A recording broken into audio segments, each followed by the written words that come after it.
Go ahead, William. Namo Fundamental Teacher Shakyamuni Buddha. Namo Fundamental Teacher Shakyamuni Buddha. Namo Fundamental Teacher Shakyamuni Buddha. The unsurpassed, deep, profound, subtle, wonderful Dharma in 100,000 million eons is difficult to encounter. Now that I have come to receive and hold it within my sight and hearing, I vow to fathom the thus come one's true and actual meaning. Okay, that's good. Mm. Okay. Okay, last time we think we finished this one, right? We go to, did we finish this one? See, if merely a benevolent intention excels venerating the Buddhas, then what needs to be mentioned striving? Yes. I don't remember doing this. But I think we finished the 25 and 26. We finished 25, yes, definitely finished 25. And I made, oh, where's 20? Is there a 26? Did it go straight from 20? Oh, there's Yeah. 26. Okay, yeah. 26 right here. Yeah. Yeah, we may have finished 27. It seems familiar. Okay, Like we let's start from definitely here finished anyway. 25, 27. 26. Okay. Let's try 27. If merely a benevolent intention excels venerating the Buddhas, then what need to be mentioned striving to make all beings without exception happy? To benefit another being is certainly a great practice, but for our beneficial intention to be pure, it should not be mixed with such defilements as attachment. Only when it lacks such contaminations will great merit follow. And if, as it is said, the pure intention merely to benefit a single sentient being is superior to making vast offerings to infinite Buddhas, what need is there to speak of a bodhisattva's beneficial intention? With pure bodhicitta, he or she wishes to separate every sentient being from suffering and to lead everyone to the unchangeable bliss of unsurpassable enlightenment.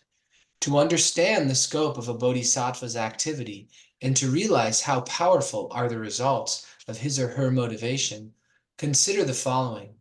If we have a beneficial intention towards 100 beings, then 100 merits will arise.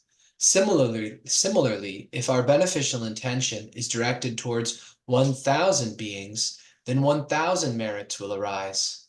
If this beneficial intention is directed towards countless beings, then the merits that arise will also be countless. Therefore, the fruits that arise from the bodhicitta motivation are limitless. Why? Because the object of bodhicitta is countless sentient beings inhabiting the universe. Okay, So again, it is making clear the benefits of even just the intention of helping living beings, that the intention to help even one living being outweighs, it's superior to making vast offerings to infinite Buddhas. So there is extensive merit in making offerings to infinite Buddhas, but to act out of, or even to think compassionately, not even necessarily act, but just to think compassionately about the benefit of a single being surpasses that. So what So, did the pure intention mean? so in here it's saying without attachments. So without thinking that, okay, I'm doing this in order to get that, where it's more of the doing this is complete in and of itself. And there's not a thought of the doer, there's not a thought of the self being a true existent separate phenomena. There's not a thought of the other actually being separate from self and true in its own separate existence. And that that which is being given also is not attached to as some separate thing. But all of these are seen, through the Dharma seals, like of impermanence, and no self, and then no expectations after the giving. So we need to be ready that if the gift isn't appreciated, that it's an opportunity to practice understanding, patience, rather than judgment or getting upset or frustrated. So basically, it's when we have a chance to help, we just do it without uh distinguish whether it's poor or rich, but as long as they're in need, we just do it. We just help it. Just with the pure intention that to benefit them, to help them to get out that suffering, whatever the temporary suffering they are in, we just do it, right? So that is without any attachment. That means when we do it, just like you said, without any request for without any expectation of reward. And also, why in here, it said a pure intention with merely to benefit a single sentient being is superior to making vast offering to infinite Buddha. Rukaya, do you understand this? I Why it superior than the offering to the infinite Buddha? I guess that line is saying to give to just one person holds more weight than to give lots of offerings to the different Buddhas. So it holds more weight. There's more merit if you give to just one person instead of giving to multiple Buddhas, I What is guess. your thought, William? Mm. Any Well, examples specifically can support this teaching? a specific example. Let me think about that. Initially, what I think is that well, the making offerings to the Buddhas would seem to be an earlier step. So we can respect the Buddhas and recognize how great they are and the wisdom is in their teaching. But then the next step to go on to actually aspire to act on the Buddha's teachings, to emulate the behavior of the Buddhas, and to begin practicing compassion. That's the next step, and that's the Buddha's goal. The Buddha's goal is not to get us to just worship the Buddhas because they want people to worship, to be worshipped. It's to actually liberate all living beings. So when we form that sincere intention, then we're aligning ourselves with the Buddha mind. And so that's why the term Bodhicitta, or the mind of awakening. So when we're beginning to awaken, compassion is a natural part of that process. Can I think of an example about that? Like an example from the teachings or just from real life, or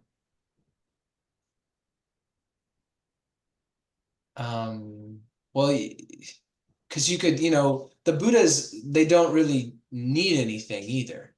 So if there's, say, a person who needs food and we have the intention to solve their hunger, well, then a difference has been made for that person. With giving to the Buddhas, it's really like we're more of, in a sense, we're more of benefiting ourselves. But no, I guess I'm not quite sure of a good Okay, example. I will help with that. Hello, Lee. How are you? Can you hear me? Mhm. Okay, anyway, so basically it's just like you said, yes, at the beginning, we should make an offering to the Buddha that we showed how we respect the Buddha due to his teaching, due to his wisdom. And the next step that we just follow the Buddha teaching So that basically we apply his teaching into our daily life is more important than just make the offering. Making offering is just like material, right? That makes sense. Is that easy to make to do the offering using material than the one that we practice the teaching? Which one is easier? I think the offering some sort of material thing, object is probably easier, I would say. Yeah, everyone can do it, right? Mm. But not everyone can practice the teaching, right? Because it require they have to put some effort and some dedicated into it, and they have to. It's not easy for a person like us to have a thought of love and kindness and compassion to other, right? It's not easy. So what is the pure intention in here? Let's say that after we learn the Buddhist teaching and we try to follow his teaching and apply it to our daily life. Especially, I always repeat the same example over and over again. So let's say that at home, right, we have our family, parents, children, husband and wife, and sibling. So it's not all the time we have a smooth relationship. No, we don't. Sometimes we do have a rough relationship. So what do we do when we have a negative situation? Well, should we run away or should we practice love and kindness and compassion under this situation? And that's for something that's uncontrollable though, right? So if it's controllable, you would want to separate it, right? Well, if we be able to practice the love and kindness and compassion under the negative situation, let's say that between husband and wife, sometimes we do have an argument, right? Yeah. But if we think over and instead of we react, we should act with love and kindness and compassion. And how do we do that? Well,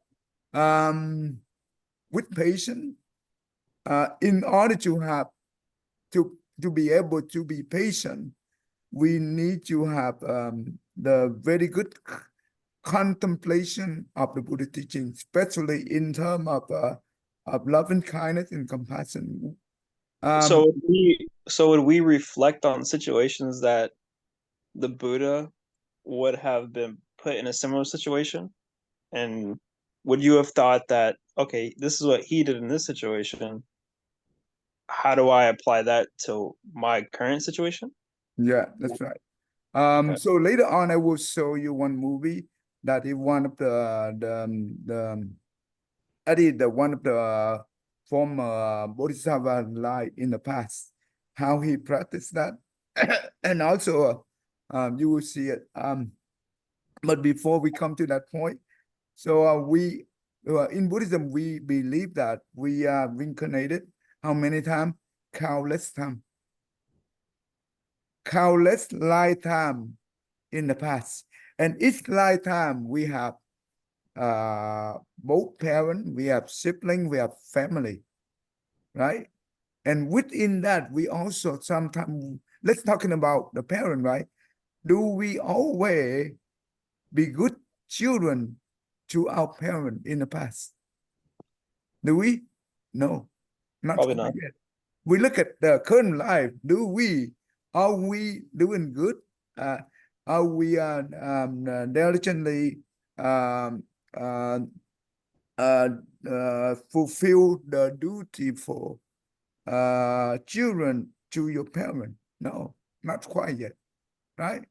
So and also we need to understand that in Buddhism, every lifetime we have one parent, parent, and we have countless parent in the past. And that means the Buddha said that every living being, not only the human, include the animal, include a hungry ghost or whatever, who have a chance to come to us, right? they do have affinity with us, and they are all our parents in the past. And the one that we see near or far, that means near, that means within the family. Far, that means can be friend or whatever. Regardless, near or far. Positive affinity, that means positive relationship or negative relationship. Those are our parents. Those were our parents in the past. I see. So therefore, we should not only be kind to the parent in the current life, we also be kind to the parent in the past. Who are they? The one that we are encounter the negative situation right now. Right? So we need to contemplate in that way. Why do we need to contemplate in this way? Because that helps us to develop love and kindness and compassion. Do you think that if we consider them as our parents, and now do we dare to talk back or to yell or to use harsh words against our current parents in this life? No, we don't. Right? Right. And if we consider them as our parents, I mean our past parents, then we also dare not to use the harsh word against them. Is the goal to end that cycle of rebirth? Oh yeah. In order, the rebirth cycle, it represents for the suffering. Where the suffering comes from? Ourselves? Yeah, our ignorance and our craving. Like, That the want are to the two have causes. things, the want to be something. If you eliminate all wants in life, you'll eliminate suffering, right? Yeah, when you think about this, instead of when we suffer and we only care about ourselves, do you think we be able to end our suffering? No. No, never. But if we have we change the view differently. Instead of we consider only ourselves, but we think about others, the one who are suffering just like we are suffering right now at the same time. Instead of we care for only ourselves, but we also care for themselves as well. That we don't want them to be suffer just like us. So then instead of we using the hard words, or we use the violent or the negative reaction against them. And we think that they were our parents in the past. And when we have that thought, and what are the important thing about the parent? We look at all parents in this world, always good to our children, to their children. I mean, generally, most of them always want to do everything to be good for their children. Is that true? True. They sacrifice so much for their children. Since the time we in the mother womb, 9 months and 10 days, it's not easy for them to have that unborn baby inside the mother womb, right? You cry? No, not at all. Not at all. Every time she move, she walk, she lie down, she stand, it's not easy for her, right? And especially before the medical technology, right? The woman have to suffer so much pain at the time she deliver.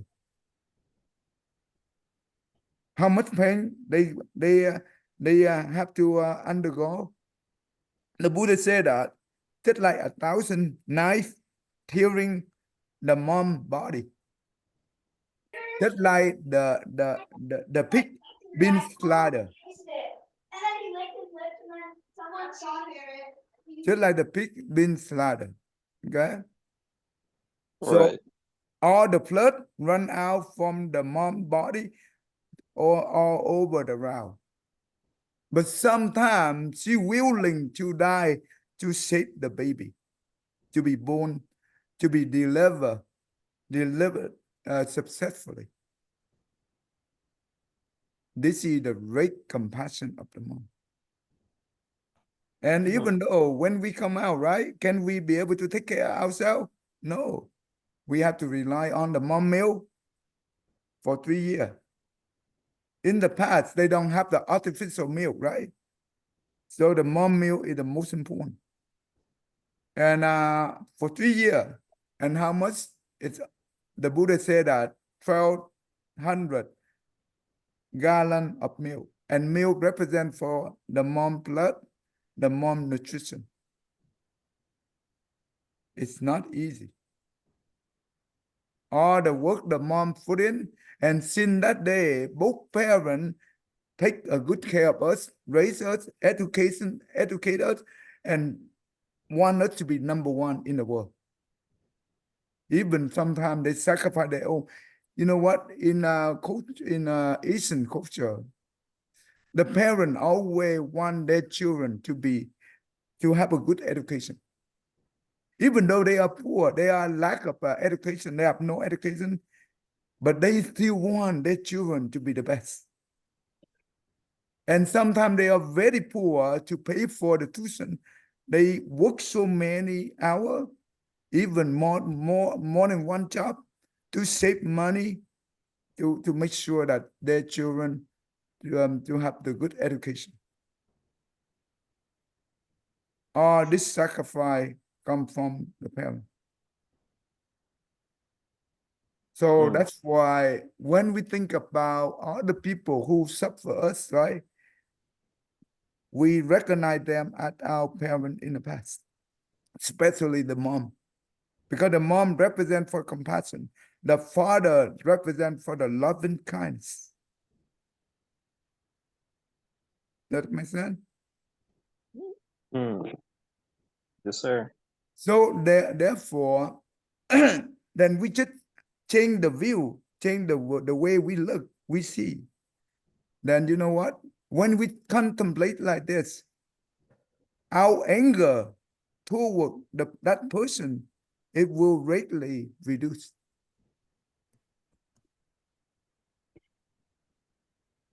This is what called pure intention. Does it make sense? Yes, sir. So it benefit them and also benefit ourselves. What kind of benefit that we receive when we practice patience and loving kindness? An eventual end to suffering, right?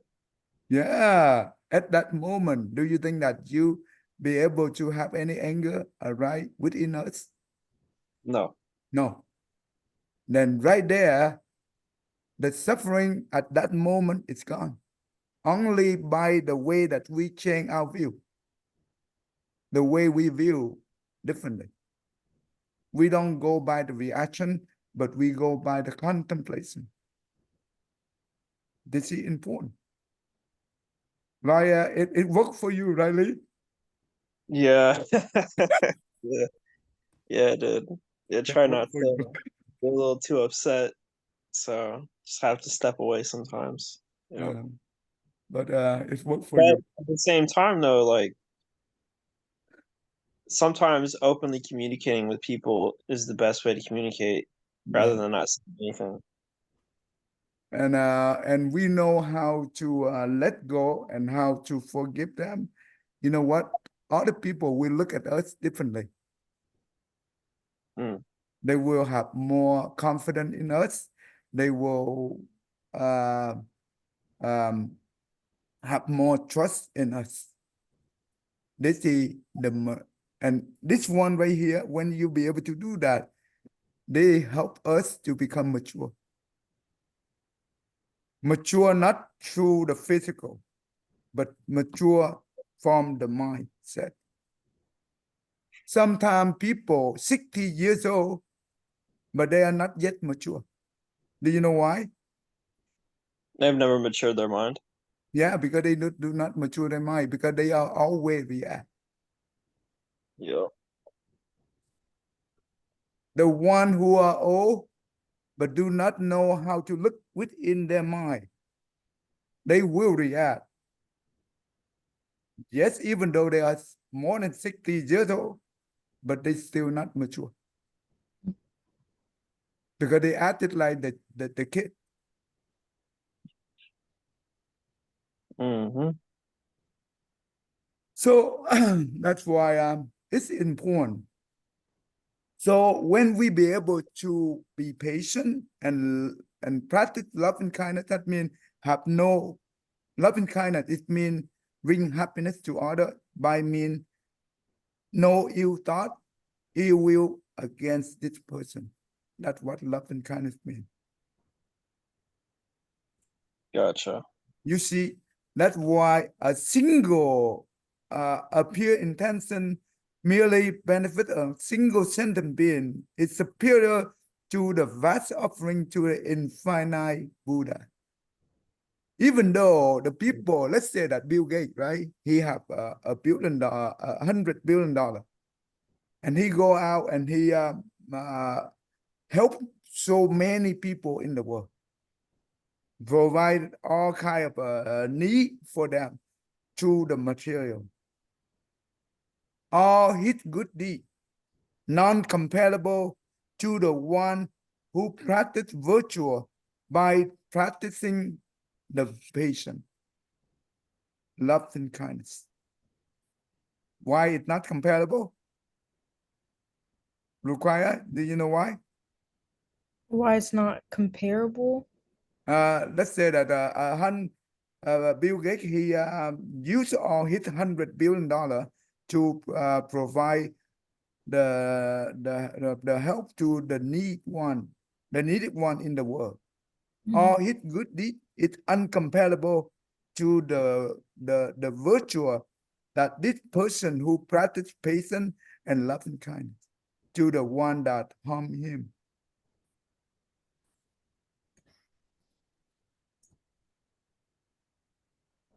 I feel like it's kind of hard to compare, but I know regarding our lesson that the one who harbors love and kindness and patience reigns above somebody like Bill Gates who give his money and things like that. So in terms of comparison, I guess virtue and love and kindness rank above material. Material gain is not the right word, but giving material things out. So I believe that's the point of that. Okay. Yeah. In Buddhism, right, we have 3 different type of given. The first given is material, include money, include the labor that we put in to help other, include the material that we provide. The second type of given is the inner, that means the organ that we donate. Between the organ donated and the material, which one is harder? Organ. Yeah, organ is harder. That's why it's more marriage. Does it make sense? Yes. But both external material or internal material, that means the organ, it's considered to consider the material donate given. But if compared to the fearless given, that means let's say that someone have depression, right? They harm themselves. We know, and then if they have a chance to come to us, we give them the love and kindness speech and calm them down, help them to overcome their fear, and be able to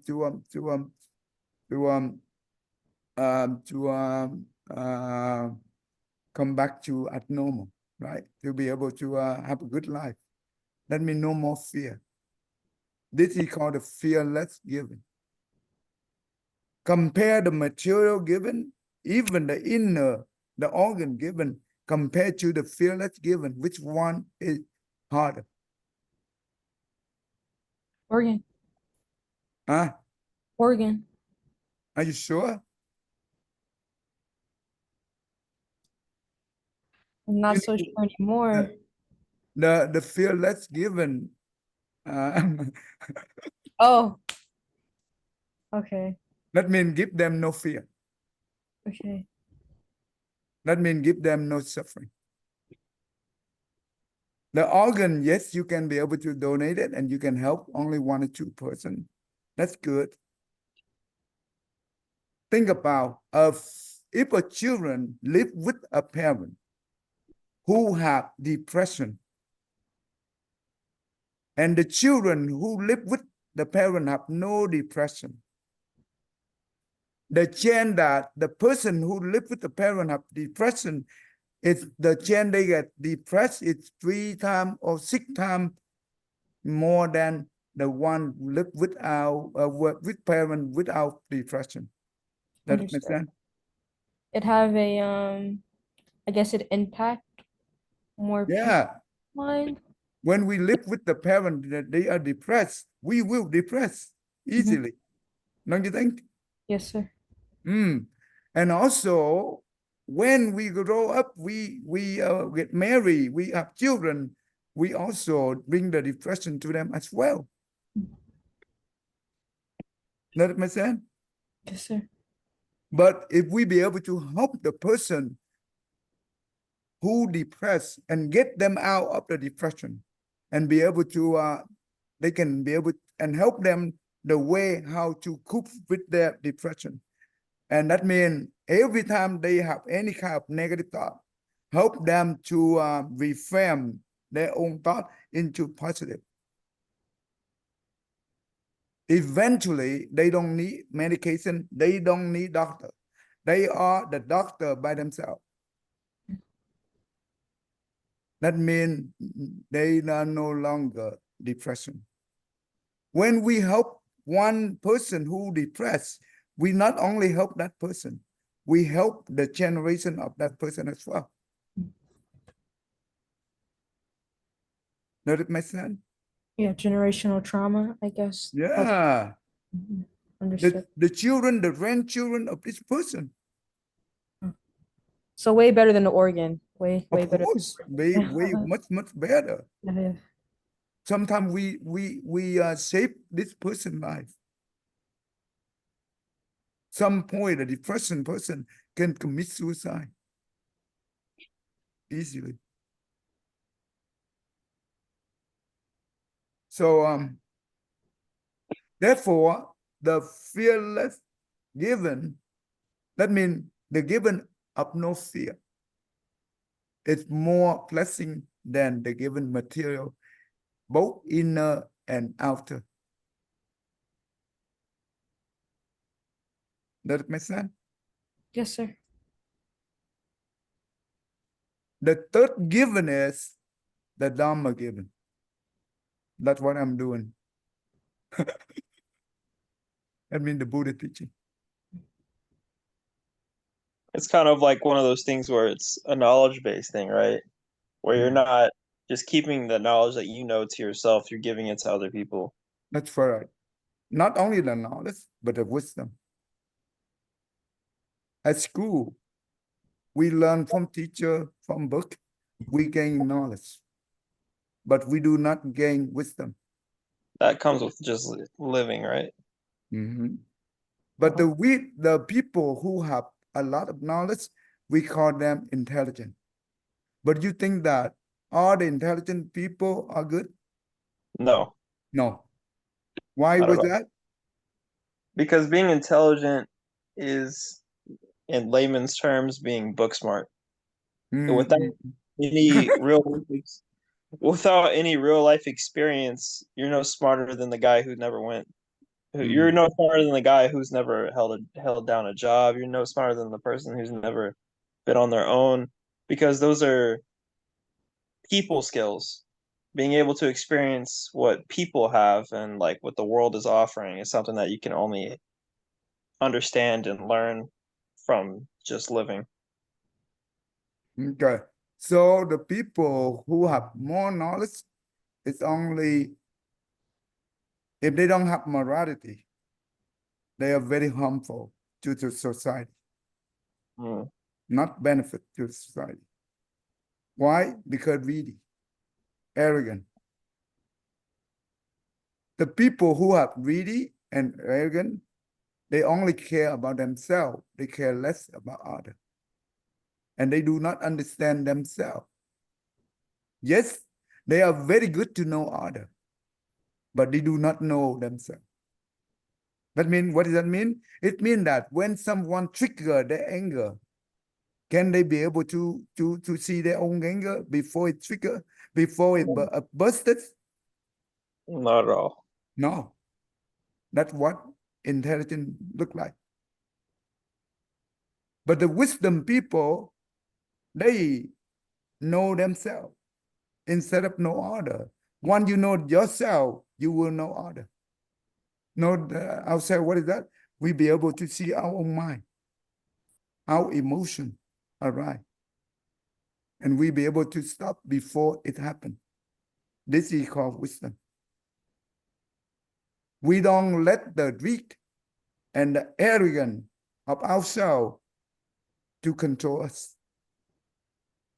This is called wisdom. Does it make sense? Yes. So it's kind of like being able to see it's being able to foreshadow the response something else would have from our own actions. The Buddha compare a person, let's say the general, right? They can be able to win a battle, the 100,000 troops in the battlefield. Mm-hmm. Can they be able to win themselves? I mean, the anger. If someone triggered anger, No, it's like a mob mentality. They're all gonna think the exact same in that kind of situation. there were a story. There was a Japanese general. He retired, right? He was a very good general, and he be able to won the 100,000 troops in the battlefield, no problem. He have no fear. But when after he retired, and he have the teapot set, the teapot set, right? It's beautiful. He love it so much. Every day he take out the tea set and look at it and use the towel and rough it because he's so attached to the tea set. But one day he accidentally dropped that. You know what? He react by catching it with fear. At that moment, he realized, I was the general. I be able to win the 100,000 troops in the battlefield without fear.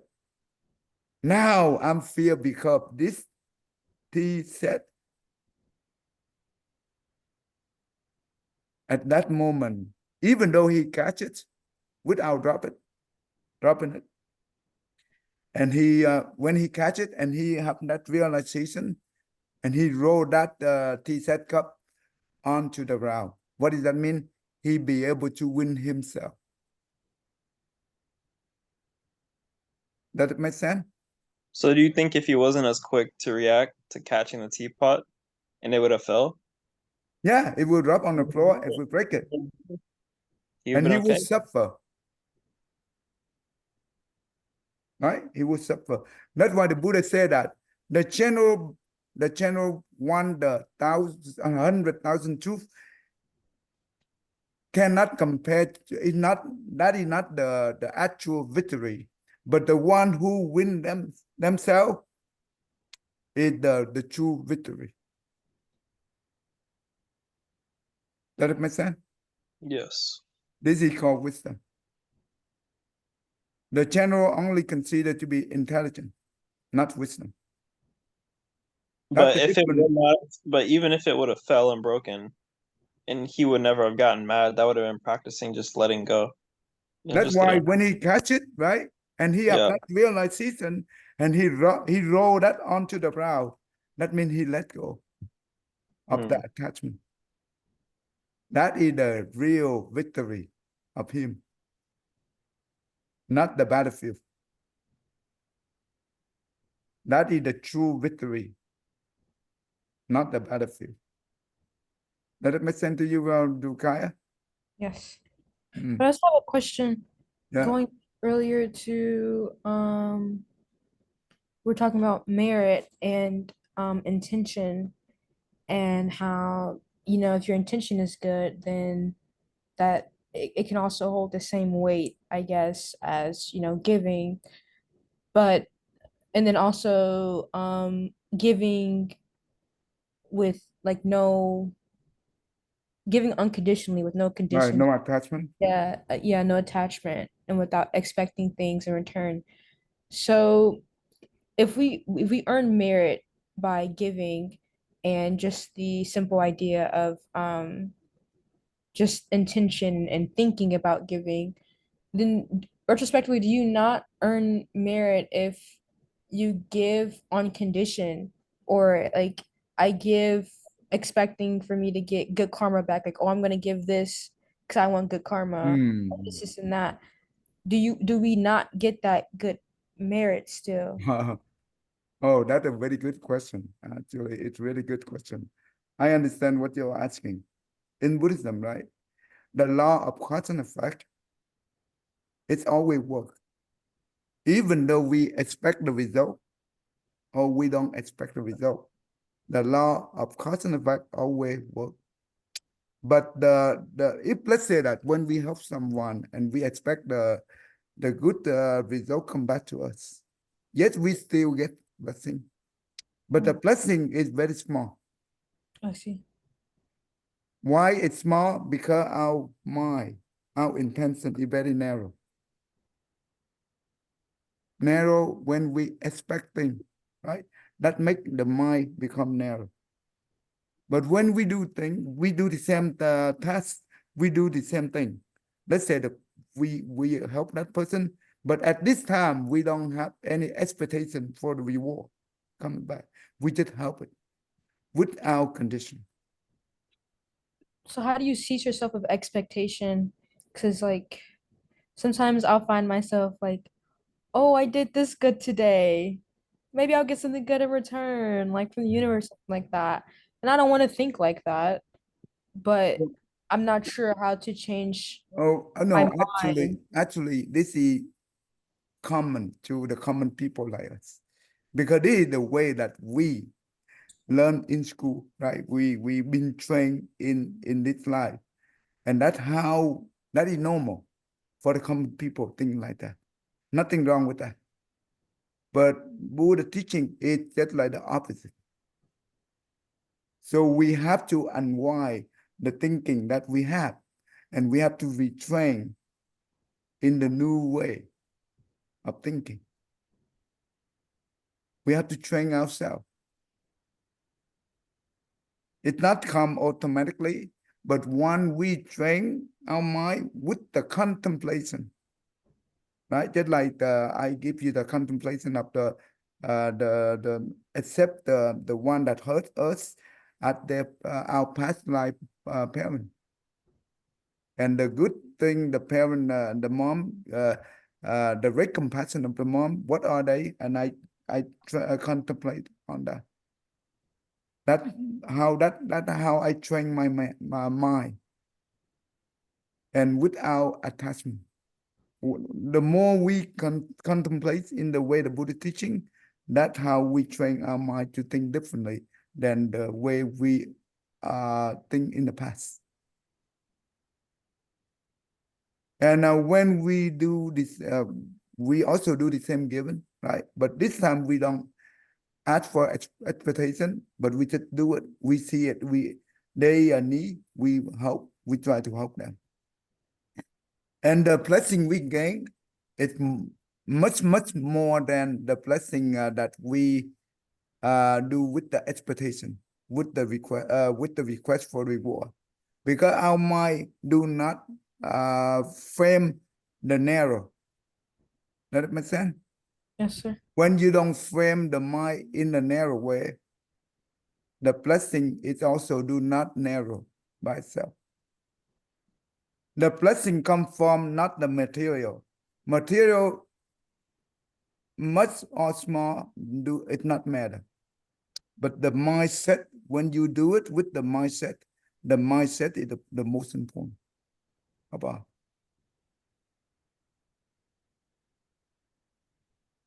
Yes, sir. So when let's say that when you let's say you have when let's say you have a birthday party and your friend come and celebrate a birthday with you, and one of the friend they give you a big box, right, of gift, but they don't hang over to you by two hands. They just put on the table and just say hi and walk away, right? The second friend, they just give you the what do you call the birthday card, and with all the love and kindness writing on the birthday card, and that person hang over to you by both hands and with overwhelming warming heart. Which one you value more? Birthday card. Yeah, Birthday card. but Yeah, the gift is very small. Besides the birthday card, I think it'd be just the presents, like you stuck around, I think. The way we give is more important the gift by itself. the nature of the gift means a lot, right? Yeah, the way we give, I see. it's more than the physical, the material. Don't you think? Yes, I agree. That's important. So well, that's why go back to this one right here. So the one who do a lot of good deeds, right? But they do not know how to practice. Do you think all the people who do all the good deeds in the world know how to be able to see their own mind when someone trigger the anger? No. No, they don't. But what happens if someone trigger the anger and they become angry? That angry That's or something you can't. anger will burn the good deed they have. Oh, They will burn, right? how about that one? Why they burn? Let's say that when we do good deed, other people respect us and they are praising us, right? But one, we make a mistake with the anger. Well, do you think the people will look at us the same way? No. No, they don't. That's why I said it will burn all the blessing that we pray. But the one who know how to practice patience, that means the one know how to transform their mind. That one have virtue. And the virtue they pray through the patience and love and kindness, of course, they will have blessing. The blessing they generate is limitless because they can live under any kind of difficult situation without any hatred, without any anger toward others. Does that make sense? Sir. This is where the limitless blessing comes from.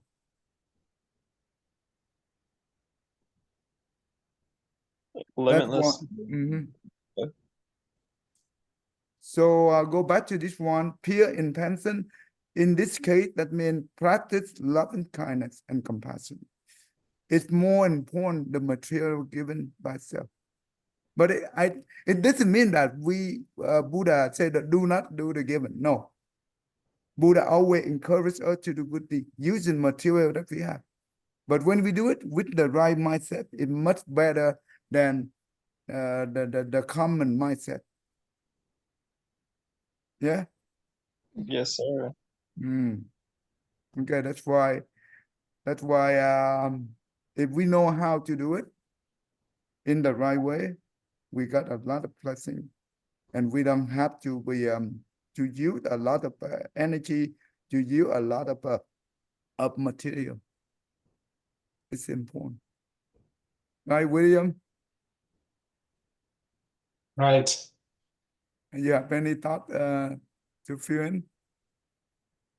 Oh, I did have one thought when Rikaya was talking about this sort of naturally how we'll give rise to thoughts about future benefit from good deeds. Because I think, especially, if there's some difficulty in this current life, it's very easy to think, oh, wouldn't it be great in my next life if whatever, whatever was different in a better way. Um, so I think it's really understandable that I'd say most of us think that way, at least some of the times. But just like if we get caught with like a feeling and thought about anger, and we can learn how to witness it, to notice it arising, and then to just like let it be, but don't attach onto it, like don't embody it as like, okay, now I am angry, this is right, I should be angry, but like we can see it as a phenomenon, we defuse with it and like let it pass. We can do that same thing with any feelings and thoughts that arise. So just like if we before we like know about mindfulness or we know about right thinking, we can't really do it. But once we know about those mindfulness and right thinking, we can notice the thought arising, and we can notice that like it's a flawed thought, that this idea of after doing some good, thinking about the benefit that will come to us, we're sort of holding on to that past action, and it's like an expression of some craving in a sense, and it obscures simply like being with what is. Like if we're practicing uh like trying to bring meditation into our daily life and being present with the true nature, then that sort of thinking kind of denies the wholeness of the true nature in the moment for the sake of some imagined future moment. So I think if we can see that and be mindful and just let it be okay, then we're not like it's just a thought. Like we'll have, so many thoughts but they don't have to be like about us. We don't have to attach to them. I see. I thought it was bad to just like have that thought in Oh, general. More of yeah, I was like, I how do I mean, get rid of it completely? that is a way to a bunch of tension and difficulty to like think I can't think these certain thoughts. Yeah, That's yeah. like the surest way to know that you're going to think those thoughts and then get really tense and stressed out. Um, so if you just, I think being indifferent in a sense where like if the thought arises, okay, I acknowledge it, but just not latching onto it as the true real interpretation. Next Thank week, I will show you the model of Buddhist psychology, how to manage our anger. okay. I think it's William very good. He know this thing very well. But I think you two, Rukaya and Lee, you guys have not have a chance to see that model yet. So next week I will show you, and I will help you. So basically just change our view, right, to the world. Whenever we have a negative situation, we should exploit the negative situation to practice patience and loving kindness. Okay, so Sure. all right, it's not easy, but it's worth it to do it. Okay, Absolutely. all right, all right. Let's stop right here. I will we will come. Okay, hold on. Let's see. Lukaya, you want? Can you read this one for me? Yes. May every living being, our minds as one and radiant with light, share the fruits of peace, with hearts of goodness, luminous and bright. If people hear and see how hands and hearts can find in giving unity, may their minds awake to great compassion, wisdom, and to joy. May kindness find reward, May all who sorrow leave their grief and pain. May this boundless light break the darkness of their endless night. Because our hearts are one, this world of pain turns into paradise. May all become compassionate and wise. May all become compassionate and wise. Yeah, thank you. Happy holiday. Thank you, Um, Dad. okay, I Yeah. will see you next week. Yeah. Thank you. See you Yes, then. sir. Thank you. You enjoy, Lee? Yes, sir. Oh, that's good.